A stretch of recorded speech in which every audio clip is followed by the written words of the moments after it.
Assalamualaikum warahmatullahi wabarakatuh. Balik lagi bersama saya Akbar CK. Setelah ditetapkan sebagai tersangka, akhirnya Roy Panci untuk pertama kalinya buka suara. Dan ada yang aneh nih dengan Roy Panci.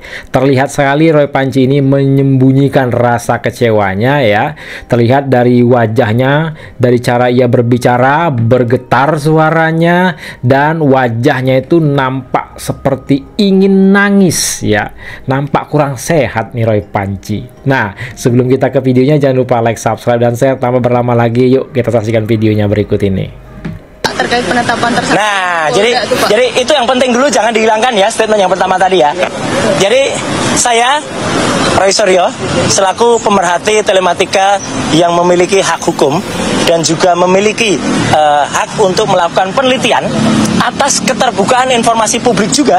Jadi Undang-Undang Nomor 14 tahun 2008, penjabaran dari Undang-Undang Dasar 45 pasal 28F, dan juga hak yang diatur oleh Declaration of Human Rights ya. Jadi saya bebas untuk, atau kita sebagai warga negara bebas untuk melakukan apapun keterbukaan informasi dan penelitian, apalagi untuk dokumen publik. Yang saya teliti adalah dokumen publik ya. Jadi ini akan menjadi presiden yang sangat buruk ya, kalau ada seseorang yang meneliti dokumen publik kemudian ditersangkakan dan kemudian dikriminalisasi. Kriminalisasi ya. Lagi katanya. Jadi artinya apa? Saya tetap menghormati penetapan tersebut, tapi sebaiknya semua masyarakat juga menunggu dengan sabar prosesnya. Karena kalau saya tidak salah dengar tadi, memang tidak ada perintah langsung untuk dilakukan penahanan. Ya, jadi ini clear banget ya, loud and clear. Jadi kalau tiba-tiba ada orang yang aneh-aneh atau orang yang mendesak-desak, itu tentu saja sudah merupakan hal yang justru melanggar hukum. Dan poin yang paling penting apa? Status TSK itu masih harus kita hormati, dan saya senyum saja. TSK itu adalah salah satu proses ya, masih nanti ada status menjadi senyum dalam luka. Misalnya lanjut itu baru menjadi terdakwa, baru lanjut lagi menjadi terpidana. Sekali lagi sikap saya apa? Saya senyum, saya menyerahkan ke kuasa hukum. Saya tetap mengajak untuk semua yang ke-7 orang lain, ke-8 orang untuk tetap tegar. Ini adalah perjuangan kita bersama rakyat Indonesia selaku masyarakat yang bebas untuk melakukan penelitian atas dokumen publik, tidak untuk dikriminalisasi. Clear banget. Langkah hukum selanjutnya mungkin langkah hukumnya tunggu peradilan atau tunggu semuanya ya, tunggu semuanya. Apalagi saya tentu tidak bisa berbicara sendiri. Kita akan ikuti semua nasihat maaf, apalagi termasuk dari para kuasa hukum yang ada. Saya kira itu ya teman-teman, waktu kita apa?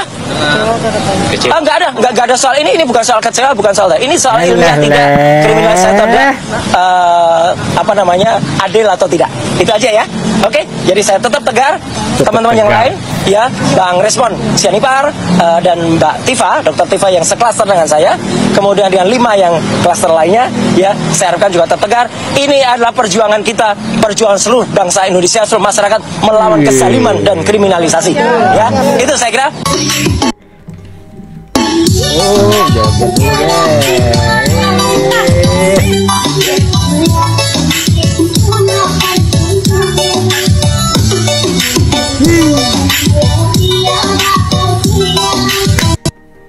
Tersangka.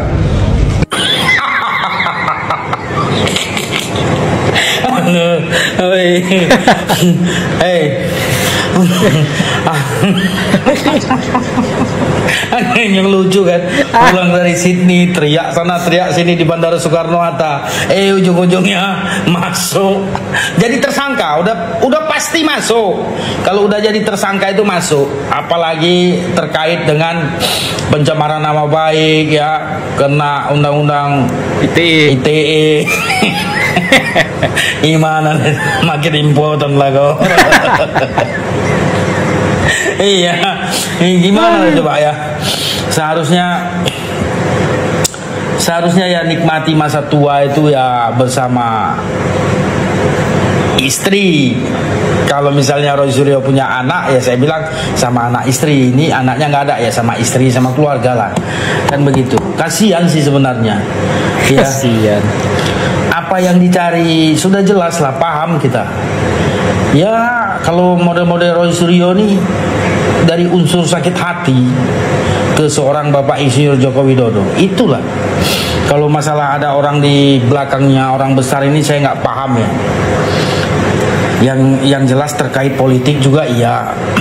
Ya, kita, kalau saya nggak mau bilang ada orang di belakangnya ini itu, orang saya kan belum tahu. Nanti toh juga kalau udah udah ditangkap sama pihak yang berwajib ya, sudah diproses lah, proses masuk ke dalam jeruji besi. Ya moga-moga masuk. Terus dilimpahkan ke kejaksaan, diproses oleh hakim, disidangkan.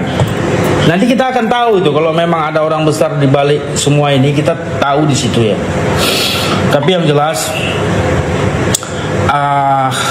saya mengapresiasi lah untuk pihak kepolisian ya, sudah bekerja selama 7 bulan ya.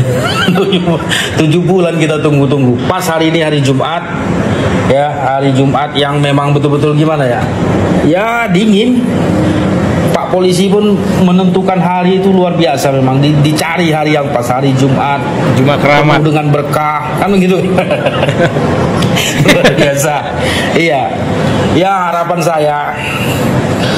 saya nih untuk mereka dengan kelompoknya, dengan orang yang mendukung mereka, cepat-cepatlah kalian bertobat ya.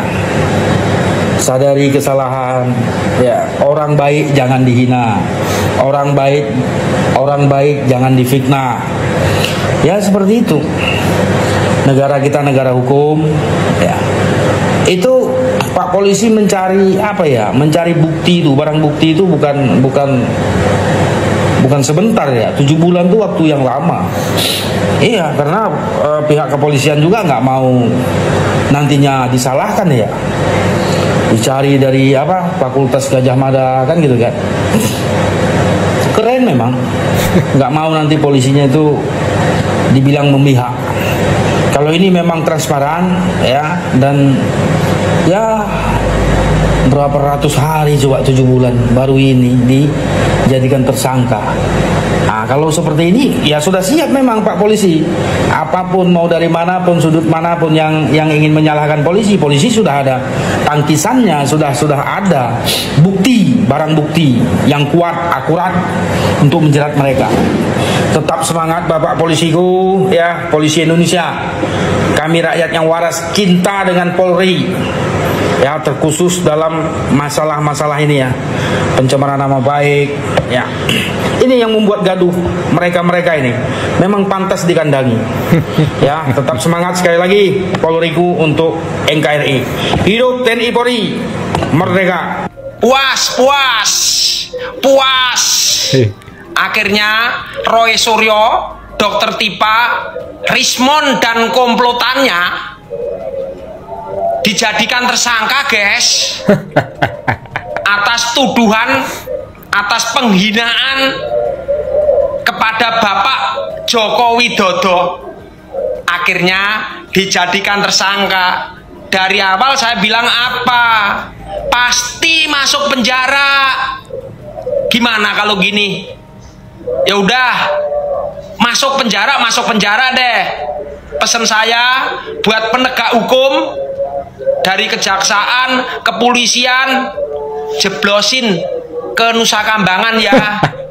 Jeblosin ke Nusa Kambangan biar negeri ini aman, tidak gaduh lagi karena ulah-ulah mereka.